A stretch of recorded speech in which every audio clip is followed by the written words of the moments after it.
Very good morning to all the students, parents who have joined us today this morning on the 29th of March 2025.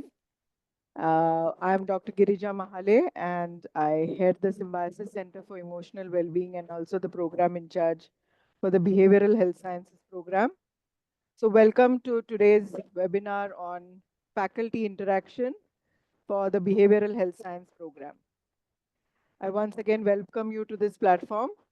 Today, you will have an opportunity to interact with the faculty themselves to understand more about the program, about the campus, about Pune, and any other questions that you may have related to this program. So if I may ask my colleague Srushti to share the screen. So this is an interactive session, parents and students. I know that many of you who have registered have already applied for our program and possibly have also gone through the interview process. And some of you may have also received the offer letters from us. So you may be in that final step of choosing to become a part of Symbiosis. And therefore, you may have a lot more questions. And we welcome all those questions. We'll reserve the last 15 minutes, 15 to 20 minutes of this session to take your questions. In the meanwhile, feel free to put your questions in the chat box so we are able to do justice to all the questions that you put in. So what we are going to talk to you about in the initial 30 minutes or so is to give you a quick understanding of the program itself, what each semester is going to look like, is what I'm going to take you through and what are the program highlights. Dr. Vidya Bhate, who is the assistant professor here at for the Behavioral Health Science program, will take you through the experiential learning, the practical learning components that the students can entail within Symbiosis as well as outside of Symbiosis. Dr. Meenakshi, who is another assistant professor for the program, will take you through a very interesting event that we are coming up in October this year, our conference. And Srushti will take you through. Srushti is our teaching assistant. Uh, she will take you through the admission process. And if students have not yet registered for this program, how they can register and how you can get admission to this program is what she will take you through. We do have one more faculty who unfortunately was unable to join us today, Dr. Shrikant Paleria. And I'll very quickly give you a background of our faculty. So Srushti, if you can quickly take us to the second slide. Yeah. So that's a face to the names that I'll be sharing with you. So that's myself. I'll tell you very quickly about my background. I'm a psychiatrist by profession. I've done my training MD in psychiatry from KM Hospital, Mumbai. Post that, I was in Australia for 8 years where I did my fellowship and I have worked in the space of youth mental health. And after coming back to India, I joined Symbiosis in 2018, where uh, we started the Center for Emotional Wellbeing. So SCEW stands for Symbiosis Center for Emotional Wellbeing, which we commenced in 2018. It is a service center that offers mental health services to all the stakeholders within the university. So we are a team of psychiatrists and psychologists across all campuses of Symbiosis. We have about 8 campuses in Pune and 5 outstation campuses in India. And the most recent one is an international campus in Dubai. We have launched this academic program in 2022, post the pandemic, when it was nomenclatured as BSc in Mental Health. And very recently, we have changed the nomenclature to BSc in Behavioral Health Science. And this is uh, in alignment with the National Commission of Allied and Health Professions Act, which will allow for the licensure of our students who will graduate through this program. So that's a little bit about my background and my association with Symbiosis. I will also introduce Dr. Shrikant Paleria since he's not here, and the rest of the faculty will introduce themselves. So Dr. Shrikant Paleria has done his PhD from the most reputed institute in India, NIMHANS, National Institute for Neuroscience and Psychiatry. Uh, and he has done his PhD in psychiatric social work from NIMHANS. So he's a avid researcher and is very passionate about teaching and teaches a number of courses across all semesters of our program. Unfortunately, he is on leave today, so he'll not be able to personally interact with you. But I'll now hand over to Dr. Vidya Bhate, who can introduce herself, and we'll take it from there. Thank you. Thank you for that, ma'am. Good morning, everyone. Welcome to our department. We're already welcoming you, hoping that you'll be on our board. So, I'm Dr. Vidya Bhate here. I'm from Pune itself. I've done my PhD in cognitive psychology. I've done my master's, MPhil, and PhD all in psychology from Pune itself. And I have an experience of around 21 years in management as well as in teaching and research. I teach various subjects at this institute. I'm here since last 1.5 years. Thank you. Over to Dr. Minakshi. Hello, good morning, everyone. So I am Dr. Minakshi, and I have done my PhD from University of Delhi, and the is basically I'm studying on emotions, particularly self-conscious emotions, and I'm here since past 6 months, and teaching positive psychology and different domains and different papers over here, and looking forward to interact with you guys in this session. Yes. Okay, so I'll introduce myself. Good morning, everyone, and welcome to the webinar. I am Srishti Kharat. I am working as a teaching assistant at the Department of Behavioral Health Sciences, SIHS. I'm basically from Nagpur. I have done my bachelor's in psychology and master's in clinical psychology from Fergusson College, Pune itself. I've also pursued diploma in counseling skills and psychotherapies and here to speaking of my experience, it's a wonderful opportunity to join in symbiosis with such prestigious faculty members, and you definitely get to learn a lot. So, me as a faculty is getting to learn a lot. Definitely, students have so many things to grasp on. So, yeah, thank you. Thank you, Srishti. So that's a little bit about us, and now we'll take you through the program itself. So as I mentioned, this was initially nomenclatured as mental health, and the reason why we launched a mental health program and not a psychology program is the very fact that psychology is the scientific understanding of the mind. But the whole idea or vision of this program is to create skilled professionals. So merely having knowledge is not enough, but the application of the knowledge in real life settings is crucial. And that was a gap we identified in even students who had done masters in psychology, where we found that while they have a good theoretical understanding of the subject itself, the practical application or the skills that are required to translate that knowledge in real life was somewhere lacking, maybe because the colleges were not attached to service centers itself, or because of no mandatory internship program that was integrated within the program.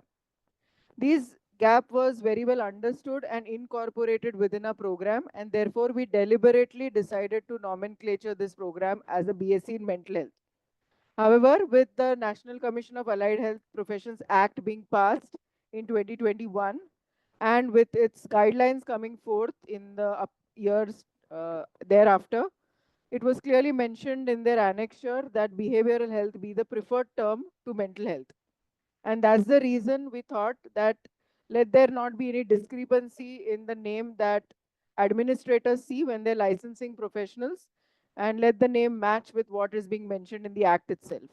And that's the reason our senior management, in consultation with them, we decided to change the name of our program to Behavioral Health Science Program. Okay, so what is in this program? So essentially, it definitely covers its core mental health subjects that we are covering, but through a very interdisciplinary lens. My dear friends, today we are living in a world where we cannot live in silos. Technology is here, AI is everywhere, and we cannot just study mental health in isolation. We have to understand its interaction with various fields, whether it's technology, whether it's culture, whether it's law, whether it's finance, whether it's community, and whether it's various geographies, right? So our program is designed in such is very much NEP aligned, the National Education Policy aligned, and therefore it has the key component of the program is its multidisciplinary nature. When I take you through the program structure, I'll explain what it exactly means, and you'll see it through the program structure itself. So also you will see that skills are an integral part of the program, and developing abilities for the student to make them 21st century prepared is again a key aspect of this program that we have consciously worked on. So what do I mean by 21st century skill set? So today, again, information is available at our fingertips. I don't think that theoretical knowledge is what students are looking for anymore, because that's available as soon as you type in chat GPT or on Google. All the information is available at your fingertip. So as faculty, we are very much conscious and aware that this information we need not teach in class. This is something that students can gather themselves. What we really need to imbibe in them is the ability to think critically, the ability to solve real life problems, the ability to be aware of what's happening around the world, that is current affairs, basic human skills of being empathic individuals, having their values right in place, having good and efficient communication skills, having the ability to collaborate with different professionals, having the ability to collaborate not just with professionals, but for people from different backgrounds, whether it's people from rural background, whether it's people from minority groups, whether it's LGBTQIA plus community, or for people from tribal communities. So the ability to navigate different geographical backgrounds and cultural backgrounds is some a skill set that we will enable them to empower themselves with through our highly embedded experiential uh, way of teaching. And that you will again get a glimpse when you see the program structure. The global, the program is absolutely globally relevant, as mental health problems have exponentially increased after the pandemic. They were always there even before the pandemic, and it was like an iceberg phenomena where there was a high amount of stigma attached to mental health. But thanks to the pandemic, I think each one of us at some level have experienced some amount of distress through the challenges that we've gone through in the pandemic. And this is added to by the whole digital uh, way of operating that we are, the current world that we are living in, with digitization being as integral aspect of our life. I think that although has opened doors to a lot of opportunities, has also given rise to a lot of challenges. And we definitely see that translating into a lot of mental health issues, especially amongst the youth. We are very fortunate that we have some very international faculty collaborating with us to also look at our program very objectively and give us feedback. So we have Dr. Abhijit Nadkarni on our advisory board, who is from the London School of Hygiene and Tropical Medicine, where he leads the course on global mental health, the master's program there. And we are very fortunate to have his guidance along our way through our program. So while we are an educational program, our larger vision is to ultimately bridge the gap in the number of mental health professionals available in our country to the amount of problem that is currently prevalent, and to raise awareness and reduce stigma. As I mentioned to you, the program is very diverse. It's not just focusing on psychology or creating psychologists, but we want students to be able to understand its role in healthcare sector, its role in policy making, in advocacy, and ultimately how do we reach out to the unreached. How do we make our professionals competent enough so that they can provide their services not only in an urban setup, but reach out to the most uh, underprivileged sections of our society? As already mentioned, the program is aligned with the National Commission of Allied Health Professions Act, and we are in a constant process of reviewing our program. So if you look at our program structure, what it was in 22 to what it is now, you will see a dramatic difference in that. And that's only because we are constantly upgrading our program. And now that newer guidelines are coming on the website of NCAHP, we are ensuring that it is absolutely aligned with the guidelines so that students do not have any problems with their licensure when it comes to that. All right, so let me now take you through the program structure itself. So Srishti, if you'll allow me to share my screen. Yes, ma'am. Um, Yeah, we are also launching our master's program this year, as our first batch of our bachelor's program will be graduating this year. Although we are offering them an additional 1 year as well in order to make it equivalent to the 4 year program that all other batches are fortunate to have. And our master's program does have two specializations, health psychology and counseling psychology. You'll understand why health psychology is being offered uh, to, our, to the infrastructure that we have, which Dr. Vidya Bhate will take you through. So I will now share my screen.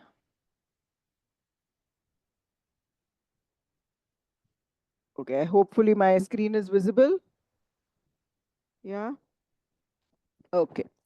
So clearly you can see the objectives of the program, and this program structure is possible is available on our website. So feel free to have a look at it.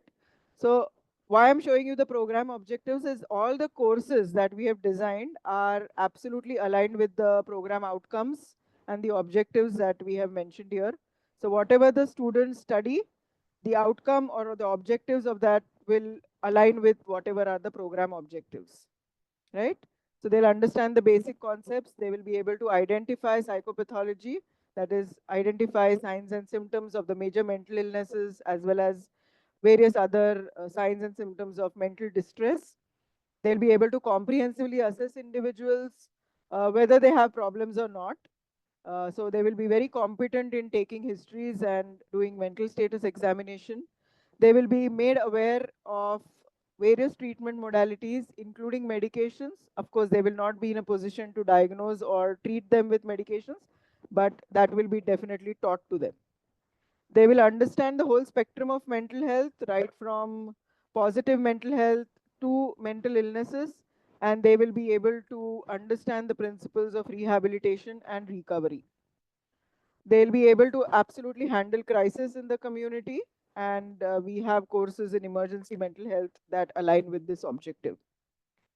They will be able to advocate for mental health, as mental health has a higher level of stigma attached to it, and the whole idea is that we want a nation where mental health is no longer stigmatized. Ethics is very crucial to our domain, and understanding what are the laws associated with behavioral health or mental health is important for our students to know. And what are the current trends and research scope that is available for our students. And of course, our students will also be actively engaging in research projects, as you will see through our program structure. We we have 40 seats in our program, and there is some reservation, as you can see. That's the as per the SIU guidelines. Eligibility, I think Srishti will take you through all these details. I'll straight away jump to the program structure itself, which will take you through the courses. So you'll find that every semester has some major courses which are core to the domain that we're teaching, some minor courses which are related to the main subject, and there are some other courses like ability enhancement courses, skill enhancement courses, value added courses, and multidisciplinary courses as per NEP. So National Education Policy has come up with this framework where a student who is doing an undergraduate program has to have these components within their program structure, something that will enable to enhance their abilities, some that will be skill based, and some that will add value, and some which will be multidisciplinary in nature. Okay, so in semester one, my major courses are not heavy. As you can see, there are only three major courses. The fourth is really a practical, and in every semester, you will find a practical course. The practical courses are designed in such a way that they're related to the theory that they're learning. So, for example, if they're learning core concepts of mental health, and in that they'll learn about the various mental health professionals. So, the practical component of that will be the student will go to the psychiatry OPD, interact with the psychiatrist there, interact with the psychologist there, interact with psychiatric social worker there, interact with the psychiatric nurse over there, and try to understand what each of these professionals do. So just by teaching them theory, that knowledge will evaporate within no time. But if they actually go and do it in and see it for themselves, what these professionals are actually doing on ground, that is then translated into long-term memory, and that information is consolidated so that the students have clarity in what they're learning. Minor courses, we are offering them a choice in the minor courses. They can choose between two minors. One minor is in community mental health, and the other one is in human resource management. Again, as you can see, they're very diverse minors. The whole reason is that when the student graduates through a program, they should be able to choose different careers. We just don't want them to become psychologists, all of them. They could very well take up jobs as HR managers in corporates, and therefore having understanding of organizational behavior and having some understanding about human resource management becomes crucial for them. Therefore, we chose these two particular minors. So this self-care management is a common course for both the minors. So if you don't see a choice, that means it's a common course that all students will do, which will, whether they've taken up community mental health or whether they've taken up human resource management. Ability enhancement, you'll see that these are quite, they look very basic, but creative writing is an amazing course. And again, many of our students are very good with content development. And an aspect of raising mental health awareness is also writing, developing content in mental health. Or students could even take up journalism post doing their undergraduate degree. Media and mental health also, there is a strong correlation. And unfortunately, if our journalists had a background in mental health, possibly the reporting in our newspapers would be much more sensitive than sensational, right? So this courses are very, such that students can, after graduation, diversify. Personality development for allied health professionals. I think, again, and this is through experience. I think when I did my MBBS, unfortunately, we only learned medicine and nothing else. And at the end of 4.5 years, I think I was, only a padau doctor, a theoretical doctor. Only when I stepped overseas, I realized that I was lacking in life skills and my personality wasn't developed at all. And I struggled initially in my first year of my residency there in Australia. But through my experience in 8 years, I clearly understood the value of having holistic knowledge, not just knowledge, but having these life skills along the way. And what really helps you to build yourself as a person, which actually means personality development. How do you really navigate, challenges and build your resilience along the way is something that Australia taught me, and I'm eternally grateful for that. And I think this course has a lot of value in my eyes. Introduction to culture in India. I think culture is so much so relevant in mental health. Again, having worked in two very diverse cultures, I clearly understand the value of this particular course. Moving on to SEM 2, as you will see, as we move along different semesters, the major courses now start to become a little more intense. Semester 1, we've deliberately kept it a little light. So, because that's the first 6 months when they're transitioning from high school to an undergraduate degree program. And we want students to settle down, uh, get over their adjustment issues, get over homesickness, enjoy hostel life, make friends, and then, when they're in semester two, now they start getting serious with their academic journey, right? So that's when we introduce subjects like biological determinants. As we are choosing students from any stream, we do understand that students from commerce backgrounds or arts background may find this subject difficult. This is a course that I personally teach, and I've been teaching it for the last 3 years now. So I also understood through student feedback, how do I navigate this challenge and get it to a level where every student is able to comprehend and enjoy the subject and learn through it. So a very fascinating part of this is the practical component, where I take them to the dissection lab. We have a medical college here in the vicinity of our campus, and that allows us to expose them to different setups. So I take them to the anatomy lab and the anatomy dissection hall, where they get to hold the human brain, which I'm sure no other college will be able to provide them this opportunity with. They are able to see a dissected brain. They're able to see where the human brain is exactly placed in the skull through a cadaveric body. So students who have not got through NEET also get a glimpse of what medical life looks like. Uh, I also take them through, we have a skill lab here as well, and we have the anatomage, which is a digital lab which allows them to explore the brain through simulation. So this is a very exciting part of the course, and all the difficult aspects suddenly become very simplified when students actually get to see what I'm teaching through a PPT or through a video, or through my lecture, right? Then is psychosocial-cultural determinants of mental health. So while biology plays a crucial role in human behavior, and understanding the interplay of neurotransmitters and chemicals in your brain makes sense, you have to understand that mental health is not about just genes and chemicals. It's very much an interplay with your psychological temperament, your personality, and your social and environmental factors. And that's where that's Dr. Meenakshi's subject, and I think Srushti also teaches this course. Uh, and the practical component, as I said, is very much related to these two major courses. Then we do have the minor courses on core counseling skills, emotional intelligence, very, very important subject. EQ, all our students have excellent IQs. They're all brilliant. When we take the interviews, they gave us such wonderful answers. But somehow, and that's nowhere to blame them or the parents, it's just the way our society has evolved.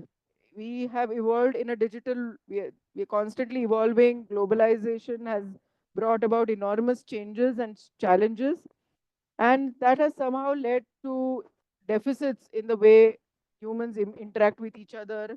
It has led to deficits in empathy and understanding of emotions itself and the value of emotions. So this course is really for self-development. I would say that this course is a must, not just for our program, but I guess other programs should also incorporate courses like this. Then better language skills. I think language is a medium of communication, and unless you have good language skills, you really cannot build on communication, right? So while we've done personality developments for allied health professionals, soft skills, slight difference to what we cover in personality development, and soft skills are equally important when you're working in different sectors. It's the key skill that enables us to connect well with individuals. Human computer interaction. We cannot keep technology away, although technology has its own hazards, it has its own wounds for sure. And we're trying to absolutely upgrade this course. Previous batches had computer fundamentals, and we realized it was too basic for students. So we thought we need to introduce something which is a little bit challenging, which actually makes sense to students and is of use.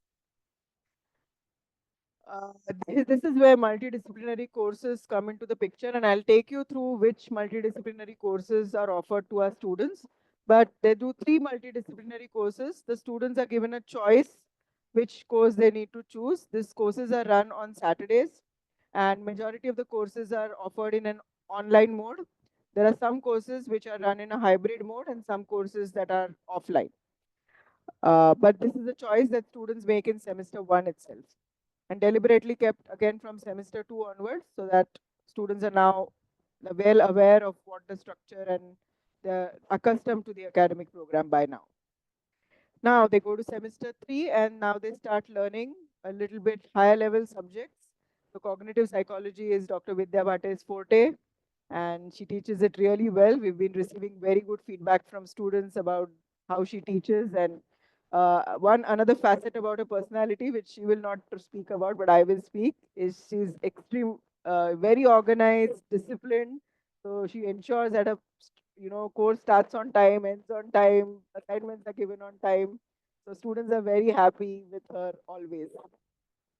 Uh, Emergencies in mental health is a very dynamic course where you get to see mental health in action. We take you to psychiatry OPD, emergency ward, and show you what panic attack looks like. What does an individual who's struggling with self-harm or suicidal ideation, what does that, how do you really interact with such individuals? Or an aggressive patient in the ward who is struggling with a manic episode, what does that look like? And how do you really manage this kind of emergencies? Mental health, coming to minor courses, here's where you see the segregation. Students who've chosen community mental health will do mental health advocacy. Students who've chosen human resource management will do a core human resource management course. And mental health advocacy, Tahira is taking this course. Tahira is a senior psychologist within the Symbiosis Center for Emotional Wellbeing. So she operates at one of our campuses in Pune, but she is the so-called visiting faculty, although an in-house person in Symbiosis. She's the visiting faculty for this course, and she, again, excellent feedback for Tahira. She actually ensures that students step out of the classroom, go to different setups, and actually practice advocacy. They take up some awareness sessions for different populations, and students absolutely enjoy this particular course. Then we teach them foreign languages because we know that our students will be traveling abroad. Many of our students are ambitious and want to go to various countries for doing their masters. Spanish is what we've given. Spanish and Japanese is what they can choose from. And again, excellent feedback for a Spanish teacher who made the subject very interesting and easy to understand. Group entrepreneurship and self-help groups. Again, entrepreneurship is a skill that now, we see that a lot of students come up with their own startups and are becoming entrepreneurs, and we don't want to leave our students not having that opportunity. And there's a lot of opportunity in mental health to come up with your own startups as well. So this is again taught by a visiting faculty who is again loved by students because he takes them on the field and gives them a live experience of what, and he himself is an entrepreneur and runs his own NGO, and he takes them there and helps students to work on the field. I will not go through each and every course. I'm aware that I'm possibly taking time of my other faculty. So you can see, and if you have any questions related to that, I'll definitely throw more light on it. But you can see environmental studies, why it's, climate change and mental health, current hot topic, and therefore having an understanding of our Earth is important.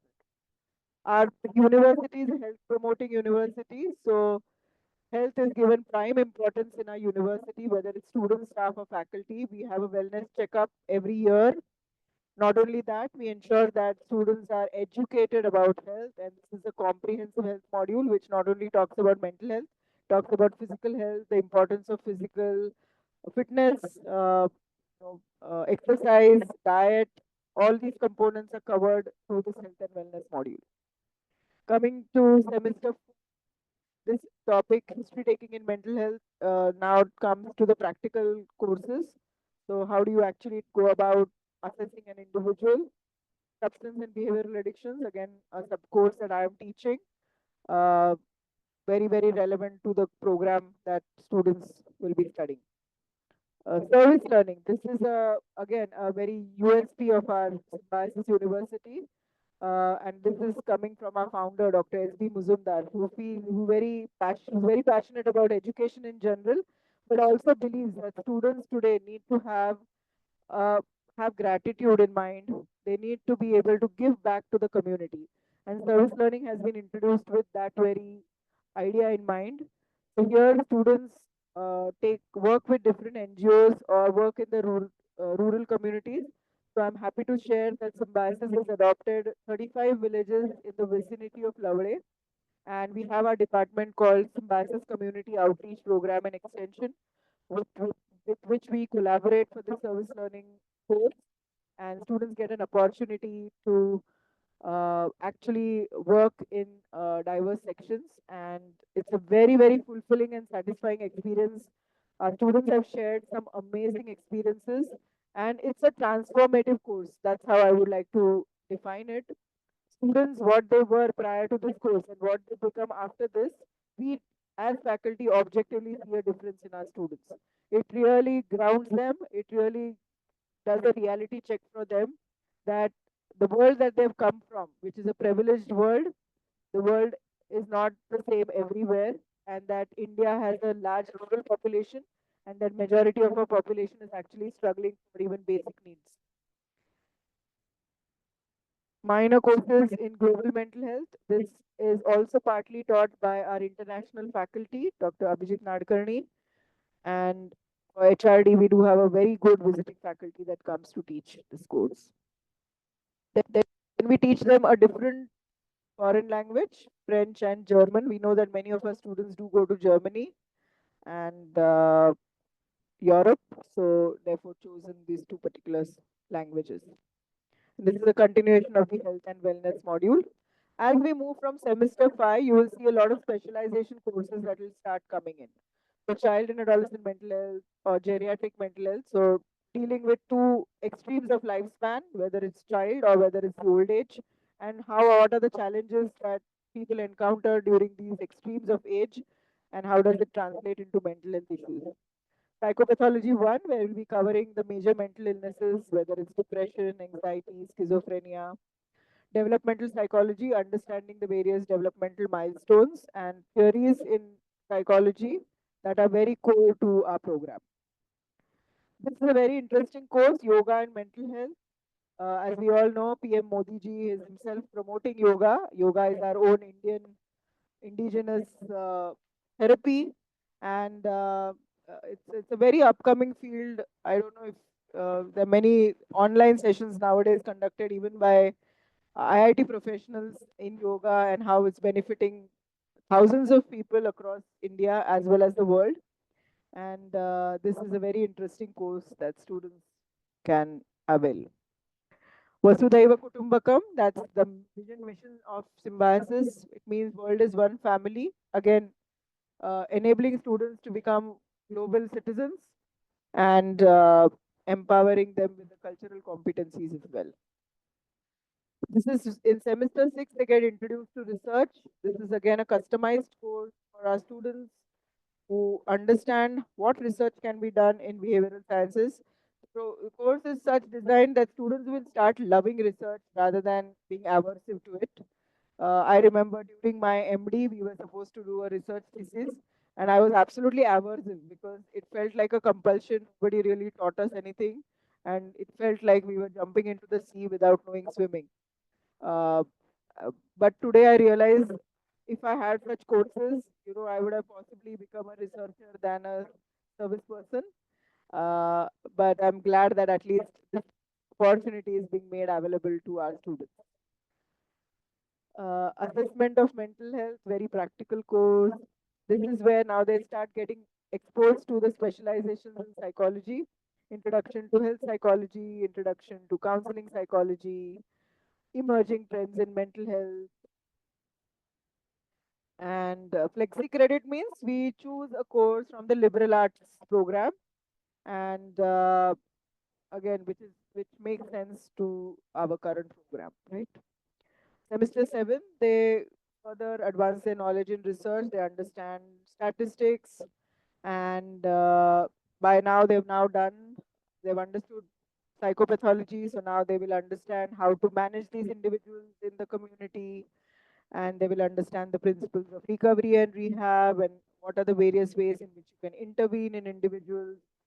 And here's where they'll get introduced to clinical psychology and forensic psychology. So this is student demand by popular demand. A lot of students expressed interest in forensic psychology, so we thought we'll give them a glimpse. We don't want students to make uninformed career choices. I myself have a 18-year-old daughter, and I know that, and I've also been through that phase, and I know that an understanding of academic opportunities or careers is very limited at the age of 18. And we are more influenced by what our peers are doing and what media influences, as well as by the monetary aspects of every program. That's what attracts students to a particular program. But unless you actually have an experience on the field and you've studied a particular subject, you will not know what the career actually looks like. So therefore, we thought that let's introduce them to all specializations before they make that informed choice at masters, so that they don't repent or regret. And parents are also happy that students have been able to absolutely navigate and make a very informed choice when it comes to their career. Uh, yeah, and semester 8, we also introduced them to sports and exercise psychology and school psychology, because school counselors are now, career opportunity that many of our students do want to take. And it's a very fulfilling profession, I would say, because school is where all the problems start, and early identification intervention can be done at a school level. So school counselor job is, I would say, the most important job, because it will enable the future generations to become mentally competent and resilient as well.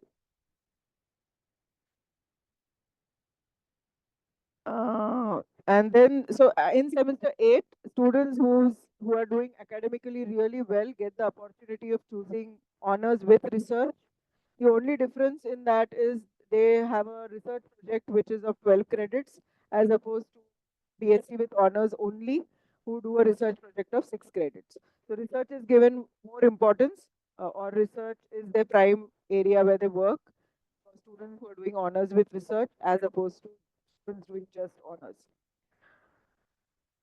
So that's what our program structure looks like. I think there is an annexure that takes you through the multidisciplinary courses, which I would just like you to have a look.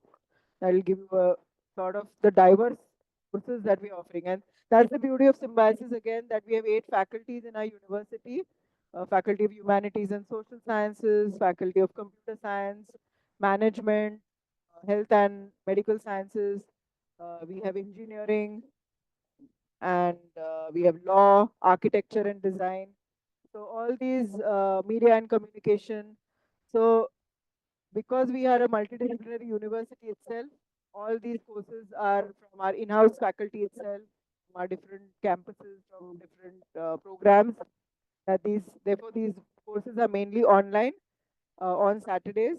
Uh, that the students get an opportunity to do some technology-based courses, some sports-based courses, some management-based courses, yeah, cyber security, very, very games of uncertainty, law of contracts, mathematics, public relation, urban planning, social entrepreneurship, wealth for life, public policy in India, India's foreign policy, statistics and probability. So 28 courses to choose from, out of which students choose 3 courses, one in semester 2, one in semester 3, and one in semester 4.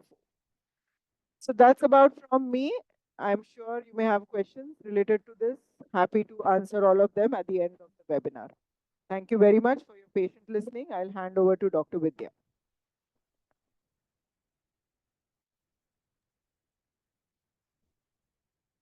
Okay, thank you, ma'am. Sushti, can you just take the screen ahead? Yeah, am I audible? Yeah, thank you. So I'll be covering the experiential component of this courses. As you have already seen, ma'am has told you various courses, and at various semester we have practical as well as experiential component in this course. So every semester we take student for field visits. These are like short-term exposure to environment like rehabilitation center, then which have mental health facilities, or NGOs who work with children, who work with adults, who work with destitute women. All these field visits are done for all the students with different semesters, and where whatever specialization they would like to go for, we take them to those NGOs. For example, now we are talking about adults. So we have few centers in Pune itself which work with people in dementia, suffering from Alzheimer's. So we take them there. There is a center which is Satyak, and we have taken our students there for field visit. And then we have taken them to mental health hospital also. These are small field visits where we arrange in bus and then we take students along with the faculty. It's a 1 day visit, wherein now when we go for internships and observerships, what happens here is that for different semesters there are different time slots which are being given for internship. Suppose few observerships are for 15 days, 30 days. It depends on which semester you are studying in. Then comes the internship. Now the internship has a huge component of what you have learned earlier also. Just a minute, there's a bit disturbance here, give me a minute.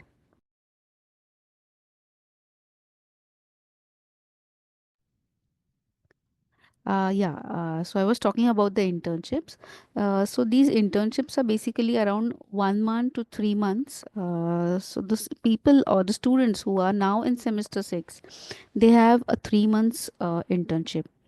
They get exposure from hospitals, from hospital like AIMS, hospital like KM, hospital and IM centers, IITs also. Few of our students, also few of our students went to NEMANS in the last semester.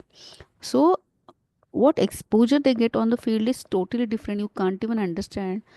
It's sitting in the class. So what ma'am has already explained, that whatever we teach you, that you experience on the field, that experience is very important, and that's why we call it as experiential learning. Okay, now here in this you connect to professionals who are psychologists, who are masters in social work, as well as psychiatrists and doctors.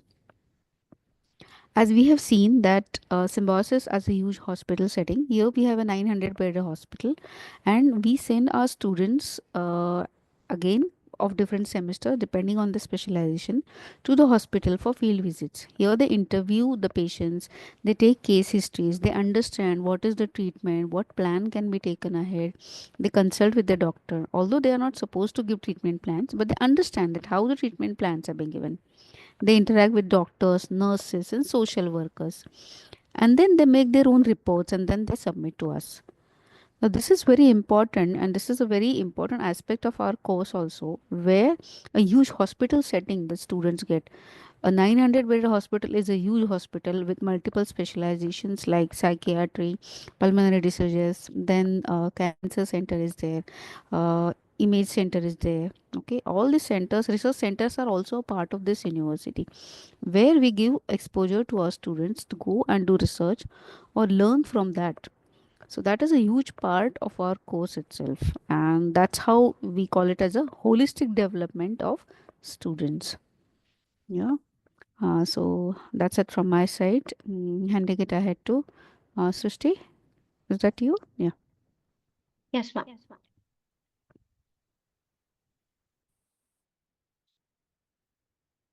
Okay, so yeah, everyone, I will be taking you through the admission and registration process.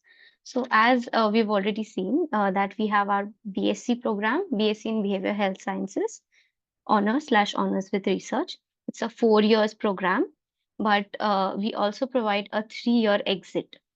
So it is completely choice based if you would want to continue with the 4 year program or you would like to exit after the 3 years. Now, for master's program, it is going to be a 2 years program, but it is yet to be launched. So I would like to mostly focus on the registration and admission process of the BSc program that we are offering. Now, we have our site, which is www.shs.edu.in. On this website, under programs, you would find our BSc program. You can go through the eligibility, the course structure, and fee structure. And there you would also find a tab for registration on that website. So once you register under our program, within 3 days, you will have to submit your statement of purpose, which is SOP submission. So within 3 days, as you submit the SOP, after SOP submission, you will be receiving a mail from our institute for the interview alignment. Once we accept your SOP, after your interview conduction, you can expect that within 15 days of it, the merit list will be declared. And once the merit list is declared, it is followed by the offer letter to join our program. This is regarding basically the registration process. Now, eligibility would be for anyone who has completed their junior college 12th certificate, and it could be from any stream, not necessarily we would allow only students who have their honors in psychology or something, psychology as being pursued major subject in 12th grade. So yeah, then coming to the fee structure for BSc program, our tentative fee is 2,21,000. But along with that, we also provide installments, which we could be maybe interested students or candidates can get in touch with me or the admission team after the webinar or whenever preferable. We also provide hostels to the students, which also includes the mess. So for that, we have 2,40,000 as our fee.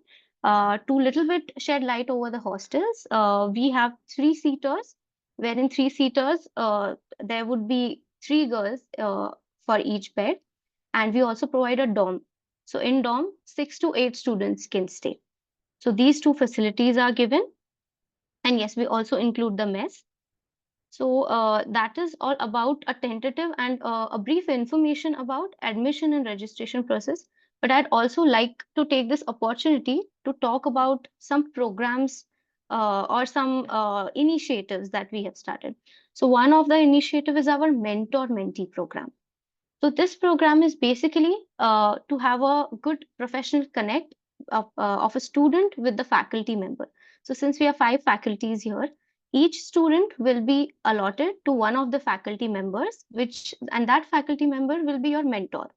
So throughout the course, that mentor will be responsible to address all your academic concerns. If you need any academic support, any guidance or assistance in your career or future aspects, and any academic related query that you face, your mentor will be responsible. So we also have slots and time frames to conduct these mentor-mentee program once you are on board with us in the course. So I think this is a great opportunity for students to keep learning, have constant support and guidance so that they don't feel lost throughout the course and they feel that we are guided in terms of academic support. Along with this, one more initiative our second year students have come up with is Students Club. So when I talk about Students Club, it is a very fun learning and holistic development and a good peer activity as well to establish good connect among your peers. So the finalized clubs from our students are Health and Wellbeing Club. Along with that, Art Club, we also have Biodiversity, Drama Club, Gender Advocacy Club, Events Club, Debate Club, and Career Redressing Clubs. So these are uh, by the student for the student. So once you join these courses, it will be completely peer run initiative. So you'll get to learn a lot. And this is not just for our department, but for the whole institute of whole university of Symbiosis. I think extracurricular is important as well, right? So these clubs would take you to the journey where along with your academics, along with the experiential learning, you'll also get to enhance your personality and have good peer support as well, which I think at this point of time is very, very crucial for all the students. So I think that's all from my side. If any queries that you have, I can address that at the end of this webinar. Now handing over to Dr. Minakshi. And yeah, also just a second, this is how you can contact us. We have our email, website, our I think I will also be sharing this information in the chat box. And on the website of SIHS, you can get these contact details as well. Thank you. Yes. Yeah, now you all know about our program, how much exposure your students, your children will be getting here. Now, we are also excited to announce that we are having our international conference. As you can see here, it will be on 3rd and 4th October this year only. And this will be a platform basically to, engage not just with the experts from our country, but across the globe. So it is a huge opportunity. I would encourage parents also and the students and whomsoever basically why? Because the theme, if you could see, it is navigating the paradigms, mental health to behavioral health sciences. As in, you will realize, as which is our motto of our program as well. So, the shift, why the shift is there from mental health to behavioral health sciences, that glimpse and that, speakers will be talking about that, and how we are bridging the gap of educational setting with the real life setting. So, that again, and how the focus from illness to wellness is very important. So that is also something. There's the major themes of our conference, and we are going to have workshop as well for parents also. So for example, for positive parenting we have workshops, so parents can also, you guys also can join and have, you know learn strategies, real skills from the experts, that how actually you can manage those things. And we also have psychological first aid workshops where children can actually learn, and you can also learn that how in the moment of crisis, when your children are experiencing anxiety, stress, even it is just daily life stressors also, how to actually just with simple exercises of breathing or just relaxation, you can actually help them immensely. It actually brings immense change in their personality. And then besides that, we have workshops on mental health services in educational settings, and expressive therapeutic techniques, where you'll be learning how different student can also, have an exposure from experts across globe, that how they're different, techniques, not just the traditional ones, but how dancing, how art, all these, how yoga can actually be a therapeutic technique. So it's an exposure, it's a platform to connect also with people across world. So networking again is important aspects. You can build your CV, you can, children can actually enroll, students can enroll for poster presentations. So that is an important platform here. We have speakers across globe, like we have Maxis body psychiatrist Bharat Watmani sir, who will be taking plenary sessions. We also have Nimhan's director Dr. Pratima Murthy as a keynote speaker. So you will be getting a lot of opportunities in the conference for the 2 days to connect with people across world, and enhance your basic knowledge about what is actually behavioral health sciences, and the current, research which is going on, to connect with the prominent and developing emerging researchers in this particular platform. Yeah, so with this, I think we are mostly towards the end of our webinar, and if you have any questions, you can please ask us.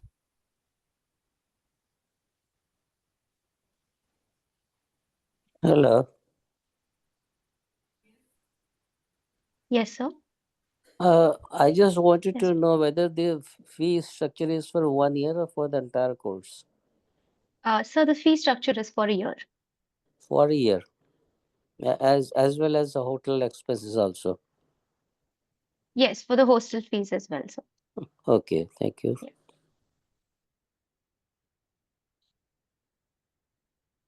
Any more questions? We would be very happy to address them. Hello. Yes, Hello. ma'am. Yes. Morning, ma'am. Whether this degree will be equivalent to BSc Psychology honors? Hello. Yes. Hello. I mean, Yeah. equivalent in the sense that if you're asking from terms of licensure, yes, uh, Okay. but it's equivalent in the sense that it is not a psychology degree for sure. It has all courses in psychology, Hmm. and with a BSc degree in psychology, also a student doesn't become a psychologist. It's only after masters that they become a psychologist.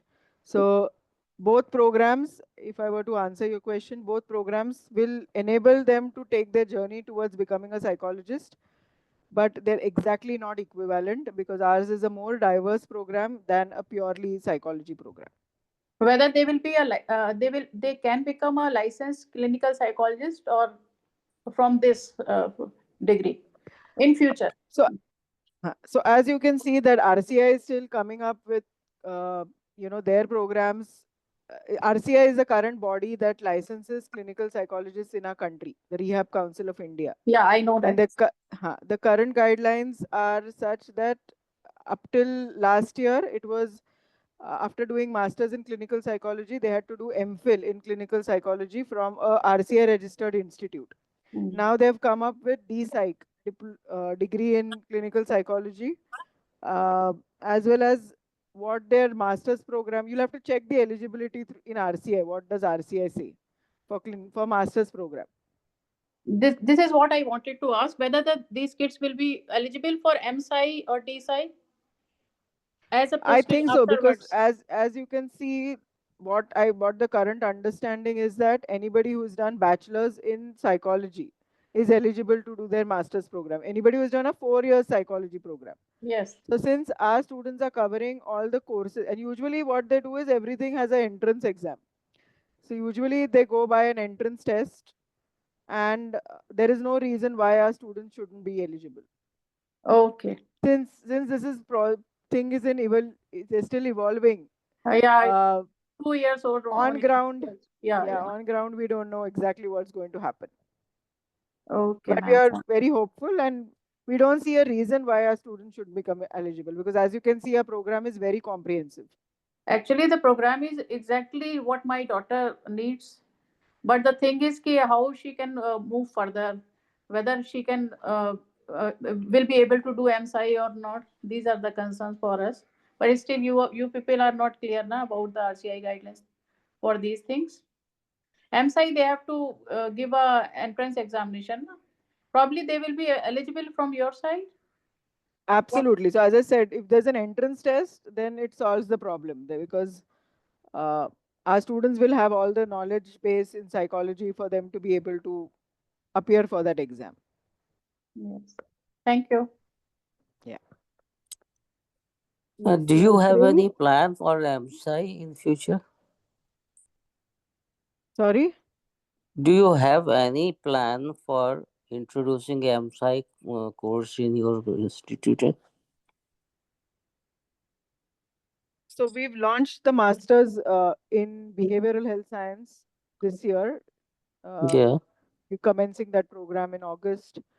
Uh, as far as masters in psychology goes, right now there is no plan, but you never know. We may come up with masters in psychology in the future as well. At the moment, no. At the moment, no. But in the course of 4 years, you may do Yeah. it. And Yes, yes. if you do it, then your students will be automatically admitted without any constraint. I hope That's so. right. I hope Yeah, so. yeah, that's right. And even in our masters, current masters program that we have launched, there are two specializations. One is in health psychology and the other is in counseling psychology. So they'll still become psychologists. They'll become health psychologists and they'll become counseling psychologists after Are they they've done a eligible to master's program. are they eligible for a license? No. Yes, Hmm? license not under RCI, license under NCAHP. Okay. And I'll share a personal opinion, and you may Yes. have a different opinion. Hmm. Okay, it is unfortunate in our country that psychologists are registered by Rehab Council of India. Hmm. Rehabilitation is only a small aspect of psychology. Not all psychologists practice in rehabilitation. All So right. ideally, if you ask me, RCI should not be the licensing authority for clinical psychologists. And All this is a right. battle going on among psychologists themselves. I Hmm. know a psychologist in Mumbai, clinical psychologist, who Hmm. has filed a case Hmm. against RCI for being the whole and sole registering body for clinical psychologists, because Hmm. that's unfair for uh, students who have done their clinical psychology from non-RCI registered institutes. Does that make them less competent? We don't think so. This is true. Well, as far as So I therefore, we understand, don't want to fall into the trap of RCI. We are yeah. looking at NCHP, and we are hoping that that will be a sensible body licensing our psychologists. We No, need but psychologists in our country, there's no doubt about it. And what? we need licensure as well. That's also true. Okay. But what I want to know is that why a license is necessary for a psychologist? See, Because the no thing is, we medication need, is involved, no surgery is involved, no risk is involved. but Why a yet it is license a is science. necessary? It is a scientific practice, sir, and unfortunately, we are having quacks today in the country. Anybody is opening their shop and saying they are psychologists and counselors. They are doing Hmm. this certificate courses of 2 weeks and calling themselves psychologists. So, Okay. this is to ensure that the professional upgradation and standards of Hmm. a student are maintained to allow them to practice as a psychologist. Okay. So for becoming a good psychologist, is it necessary to have masters, then MPhil, and then PhD? No, No. I Uh, don't think so, personally. I do feel that they need knowledge and that an undergraduate degree program can give them, and a master's program, yes, will add to the specific field that they choose to become a psychologist in. Right? So, if they choose to become a psychologist in sports, then they absolutely need niche knowledge about sports psychology, which that master's program will give them. But as mm, far as basic psychology domain is concerned, the undergraduate degree equips them with that knowledge and skill base. okay. But not Then all programs in BA, like BA psychology programs, if you were to compare currently that are available in our country, they do not have the experiential component. They are very theory based, and they do not have these kind of facilities within their colleges to provide them with that experiential component. yes, yes. That I appreciate that you have the major part in practicals, and that's very important because the theory is automatically learned. Yeah.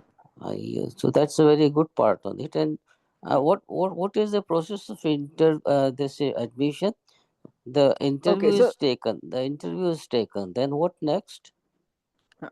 So if the interview is done already, so the process is three-stepped. One is the first the student registers, then they submit an statement of purpose, and No, then that has been that done. is done. Okay, SOP so once is done. interview Interview is is done. done, the marking is done, and then based on the marks, an offer letter is shared by the through an email, and once the student accepts the offer, then provisional admission is provided. Now, currently, many students have appeared for our interviews, but probably they've not received the offer letters. The reason being that we are awaiting the final approved fee structure to come to us so that we can send the admission letters out to students. So if you've not Does it? received, that does not mean that uh, admission has not been given. It's just that we Okay. are there is a internal administrative process that needs to be completed. Does it construe that if the interview is taken, that means the admission is finalized and No, the student is admitted? No. No, no. no. So clearly there is a weightage given to every aspect of the selection process. So there is a weightage to the 12 standard marks. There's weightage to the SOP. There is a weightage given. Maximum weightage is given to the interview. After Okay. that, the SOP, and minimum weightage is given to your 12 standard board exams. Okay, so Okay. uh, so based on that, selection is done. So Last one. yes, Hello. yes. Hello. Yes, we can hear you, ma'am. Yes, ma'am. Ma'am, they are just appearing in the 12th board right now. The last exam is still on 4th April, and they will get their result afterwards only. Correct, And correct. and other thing was ki we get any helpline number for any further query from your department itself? Correct. So whatever numbers that Srishti displayed were from our department itself. Srishti, if you can put those numbers back in the chat box. Yes, ma'am. The You email could even address. visit our campus. We are preferably on Saturdays because that's the day when relatively we are free of our teaching responsibility, Yes. and then we can actually interact with parents, Mhm. and admin staff will be able to take you around the campus to help you see the hostel facilities as well. Surely, ma'am. Surely. Please add the email address also there in the chat Uh, box. And one thing more I wanted to know, hostel facility is available to all the students. So ours is not a residential program. Some of the programs here in Symbiosis are residential program, which is where those students get preference to hostels. So our hostel facility is available on a first come first serve basis. Uh, so if you let us know that you need a hostel ASAP, then we are able to reserve that hostel seat for the student. But we cannot guarantee it because ours is a non-residential program. So how can we register at what stage? No, no. So if you get the offer letter and if you're at the time of taking admission itself, you let us know that you need a hostel seat as well, then we Okay, reserve that for you. okay. Yeah. I think Ma'am, please Maitreyi tell also the had some question. Maitreyi, you have a question? She Yes, had ma'am. That's, I raised Hi, a think, your good hand. father. morning. Actually, I had taken admission at SSLA's BA Psychology program. So, is there any process for the fees transferation over here? You're in which year now? Actually, I had taken this as a drop year. So, right now, I'm again gonna apply for first year. Okay. So why don't you write to us the email address that we've shared? What we'll do is we'll take it up with the management and the registrar's office. We'll take their guidance. There was a student who has done this last year as well. We had a student who had taken admission to liberal arts and then transferred here, and it was done internally itself. So because it's within Symbiosis, so there shouldn't be a problem in transferring of fees. Okay, ma'am. Thank you. Yeah. Ma'am, I have a doubt over here. Yes. What is the difference between counseling, clinical, and health psychology? Other than the criteria aspects of therapeutic interventions, what are the other differences? Right. So as a clinical psychologist, you are able to diagnose an individual and have clinical interventions like psychotherapy. Uh, as you mentioned, apart from the interventions, the basic difference is as a clinical psychologist, you are taught diagnosis, whereas a counseling psychologist deals more with, uh, you know, in the mom, it's more solution focused. It's whatever problems the person is encountering at that point, rather than focusing on the diagnosis, it's problem based interventions. That's counseling psychology. And health psychology is more in the healthcare sector, the interaction of physical health with mental health.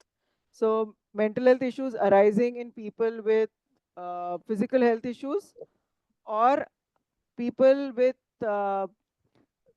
different personalities, and a physician having difficulties interacting with a patient because of personality issues. Also, a health psychologist is able to intervene there and help the physician or the doctor to provide care. And as you know, that most non-communicable diseases require, there is a element of psychological factors contributing to the physical illness, whether it's cancer, whether it's diabetes, hypertension. So that's where a health psychologist plays a role. Or there are certain illnesses, especially in neurology, which manifest with physical symptoms, but the basis is psychological, like psychosomatic disorders, what we call.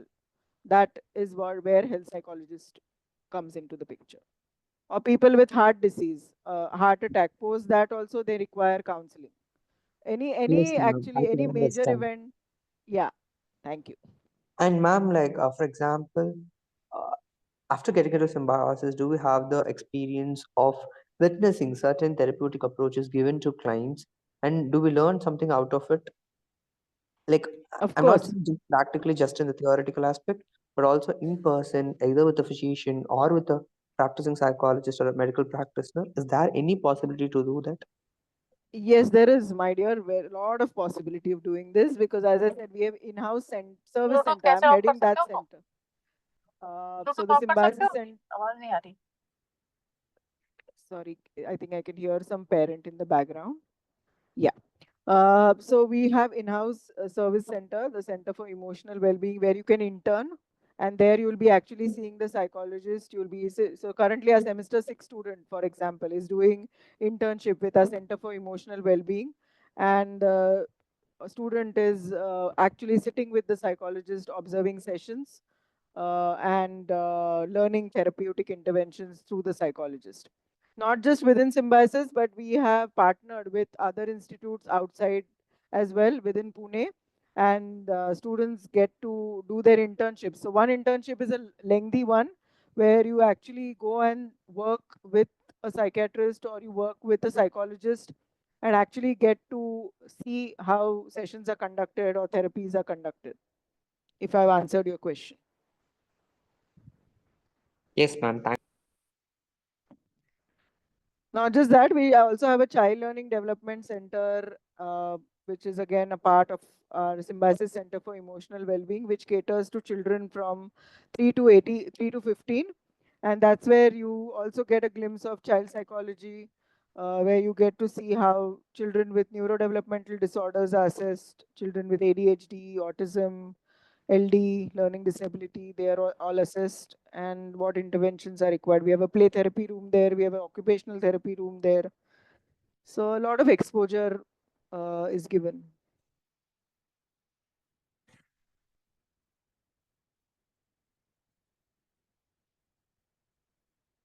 Any more questions? I can see there's one question that's asking me what is psychometrics?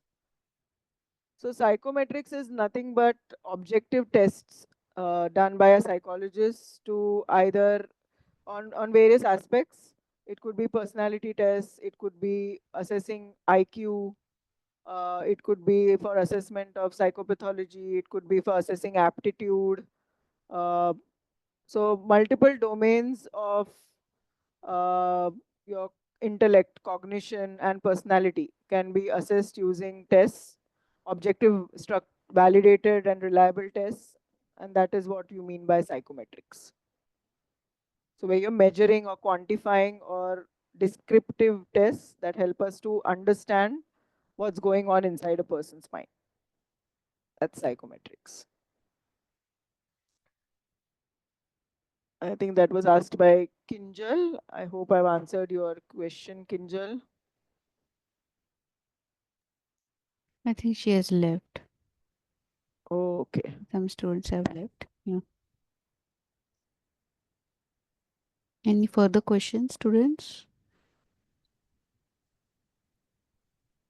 Okay, there's a question which asks, are there any other options for out-of-state students? So there are a lot of PGs and hostels, private hostels outside of the campus in the vicinity of the university. And many of our second year students are actually opting to stay out of hostel, even though hostels were provided to them. They now want to enjoy their freedom and are staying outside the hostel. So there is facility.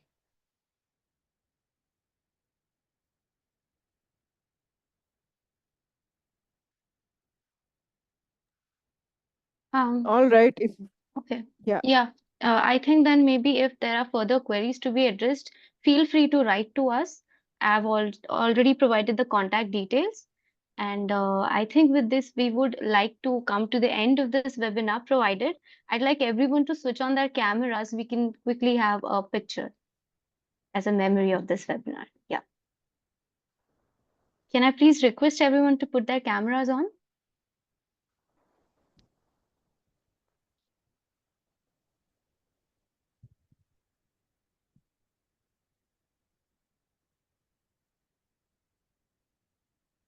Okay.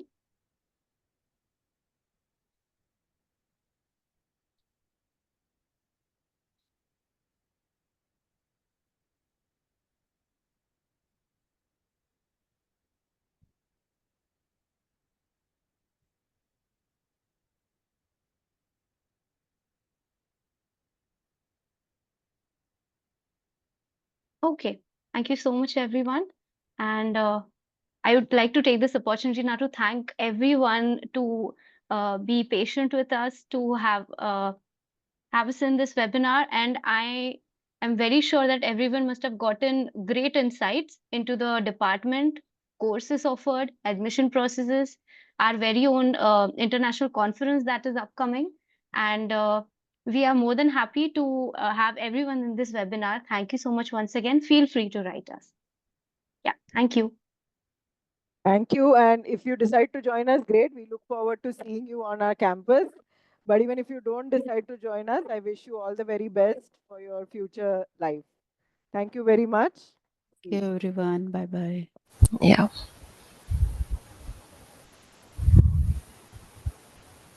You can stop.